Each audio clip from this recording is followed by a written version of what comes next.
लक्ष्मी माता देवाऱ्यात राहत नाही.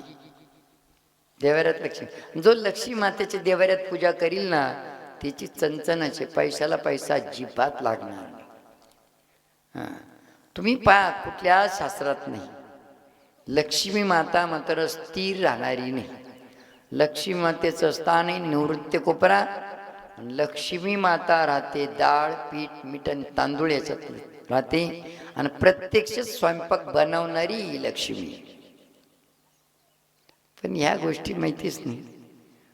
लक्ष्मी मातेच्या जागेवरती अन्नपूर्णा माता आहे. आपल्या सगळ्यांचं जीवन मात्र अन्नावर अवलंबून आहे. अन्नपूर्णा मातेला तुम्ही प्रसन्न करा. आणि लक्ष्मी मातेचं स्वरूप म्हणजे अन्नपूर्णा मातेमध्ये येतं. ज्या टायमाला तुम्ही वाढताना जेवताना, लहान मुलं जेवताना खरकट पडतं ना, अन्न खाली पडतं ना, ते अन्न पडलेलं मात्र उचलून बाजूला ठेवा आणि तिथं हात फिरवा. मग काय म्हणले, हात फिरे तिडं लक्ष्मी फिरे, हात फिरे तिडं लक्ष्मी फिरे. बस अशा पद्धतीनं करा. तिथं मात्र तुमचे हात भरते म्हणून मात्र झाडू लावी ते तिडं. एवढा मोठा अपमान आहे ना शारीरिक शास्त्र. तुम्हाला माहिती आहे ना ही गोष्ट सहज सांगतो आम्ही. नेमकं अन्न पुढं आलं, अन्न मध्ये अन्नपूर्णा माता आहे. अन्न पुढं आलं ना, अन्नाने अन्नाच्या समोर मात्र झुकलं पाहिजे. अन्नाने अन्नाच्या समोर मात्र झुकलं पाहिजे. अन्न हे परब्रह्म आहे, अन्न हे परब्रह्म आहे. अन्नाने अन्नाच्या समोर झुकलं पाहिजे. ही गोष्ट सांगतो झाला. जेव्हा मात्र आपण ताटावर बसलो, ताटावर बसता बसता असं बाया सावरल्या आणि मग जेवायला बसलो ना, ताटातलं अन्न काय म्हणतं माहिती, बेटा तू बाया सावरतो कोणावरती? नको तुझ्यासारखा ननगट पहिला पाय एखादा 5-50 माणसाच्या समोर जर बाया सावरल्या ना, 5-50 माणसातलं एखादं तरी म्हणा, बेटा इडं काय बाया सावरतो, तिकडे येड्या बाबळीत भेट, मग दाखीन तुला.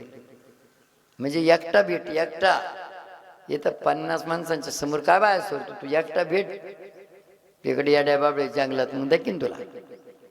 तसं मात्र ताटावर बसताना तुम्ही बाया सावरल्या ना, ताटातलं अन्न म्हणतं, ताटातलं अन्न म्हणतं. ते बोलत नाही पण माणसाला बोलायला लावणारं अन्न नाही.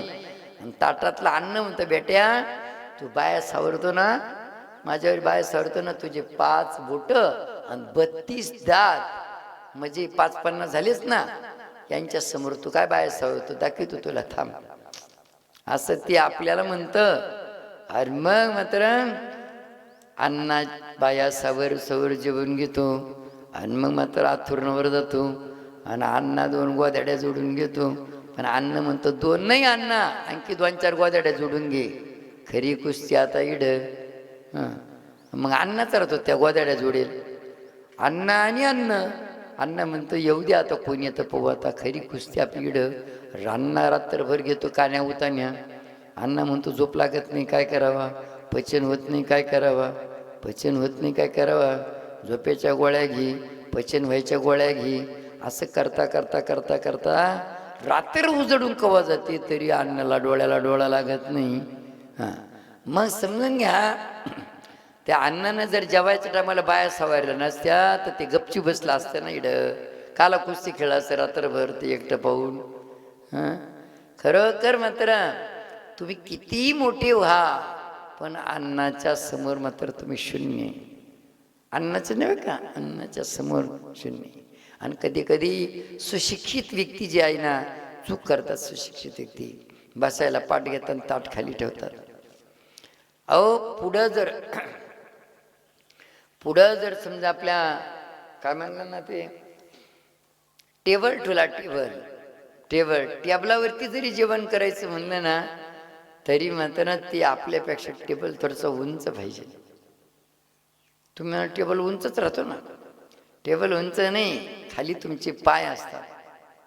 पायापासून कमीत कमी मात्र बिंबीच्या वर मात्र उंच पाहिजे ना टेबल. अन्न तुमच्यापेक्षा आमच्यापेक्षा श्रेष्ठ आहे. अन्न सगळ्यापेक्षा श्रेष्ठ आहे. मग तुम्ही बसायला पाठ घेण्याच्या ऐवजी अन्नाचं ताट म्हणजे जेवणाचं भांड ठेवायला पाठ घ्या आणि तुम्ही खाली बसा. तुम्ही खाली बसा, तेव्हा मात्र ते तुमच्यावरती प्रसन्न होईल आणि तुमचं शारीरिक स्वास्थ्य बिघडणार नाही. खरोखर शारीरिक स्वास्थ्य बिघडण्याचं कारणच हे, शारीरिक स्वास्थ्य बिघडण्याचं कारण हे तुम्हाला, पण तुमच्यापेक्षा श्रेष्ठ आहे अन्न. अन्नाला बोलायला लावणार. अन्न गण मात्र मोठ्या गाडीत फिरत असेल, मोठ्या सभेत मार्गदर्शन देत असेल, भाषणं ठोकीत असेल मोठ्या याच्यात, वांग वांग वांग वांग वांग वांग 2-4 गाड्या पुढं 2-4 गाड्या मागं. पण अन्नाचं जीवन मात्र अन्नावर अवलंबून आहे. अन्न बंद झालं, अन्न जागेवर संपला. अन्नाला कोण विचारतं? अन्नाला विचारणारा अन्नामुळं अन्नाला विचारते, पण अन्नाचा आदर करत नाही. म्हणून अन्नाच्या पाठीमागं अन्न हातपाय धुवून लागतं. म्हणजे आमच्या जीवनातला अनुभव, आम्ही मात्र तेच आचरण करतो ना. तुम्हाला सांगतो म्हणून नुसतं सांगत नाही, मिठी मिठी पोपटावानी काही काही नुसते सांगत राहते, पण आचरणात आणत नाही. आता जर आम्ही तुम्हाला सांगितलं असतं आणि आमच्या उशा पायथ्याला गोळ्या असतात, ती गोष्ट वेगळी होती.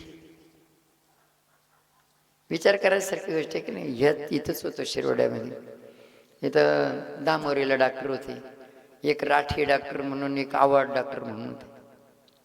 त्यांच्याकडे खातच राहायचं. एखाद्या 1-2 हप्त्यामध्ये राठी डॉक्टर गेलं की 1-2 हप्त्यामध्ये आवाड डॉक्टरकडे जायचं. दोन्ही डॉक्टर पाहिजे, खातच राहायचं त्यांच्याकडं. आणि ते सांगायचं, हे ना पोरगं लई खेळत, लई खेळत, लई खेळत. आता असं लहान लहान होतो. आता लहान पोरांना खेळलंच पाहिजे ना. जेवण करून नुसतं बसून राहिले हो, ते पचन होईल का? हां, वासरांनी गाईचं दूध पिलं, वासरांनी पारडांनी म्हशीचं दूध पिलं, ते दूध पचन क्रिया करायसाठी त्याने उड्या मारल्याच पाहिजे. उड्या मारल्याच पाहिजे ना. उड्या नाही मारल्या तर पचन क्रिया कशी होईल? डॉक्टर म्हणे लई खेळत. मग आम्हाला खेळूच देत नव्हती. बाबा गपची बस बस बस गपचिप. आता गपचिप तर गपचिप तर पहा. म्हणून मात्र असं आहे, तेव्हा तर मात्र वैद्य कोण सोडलं होतं? दवाखाना दवाखाना दवाखाना. जेव्हापासून मात्र बाबाजींच्या सानिध्यात गेलो 1986-87 पासून, तेव्हापासून मात्र ताट धुतलेलं खरकटं पाणी पिऊन घेणं आणि एकाच आसनावर बसणं, एकाच मात्र भांड्यामध्ये प्रसाद घेणं, एकाच गल्लासनं पाणी पिणं आणि दात घसणं बी नाही. एवढी स्वच्छता तर नाहीच, स्वच्छताच नाही.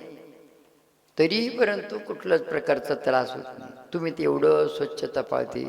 नको नको नको, तारा तुटायला लागले त्याच्या, ती खराब झाले, ते वास यायला लागला.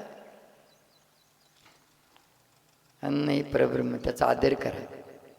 तुम्हाला निश्चित मात्र चांगल्या पद्धतीचं शारीरिक स्वास्थ्य लाभेल आणि अंतःकरणाची शुद्धता ठेवा. बस या गोष्टी पालन करा. अनुष्ठानातून या गोष्टी शिकायच्या आहे.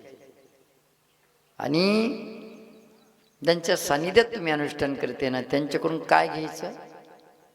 नम्रता. त्यांच्याकडून काय घ्यायचं? अंतःकरणाची स्वच्छता. कुण्याही जीवाचा नगडू मत्सर, निंदा, बस या गोष्टी घ्या.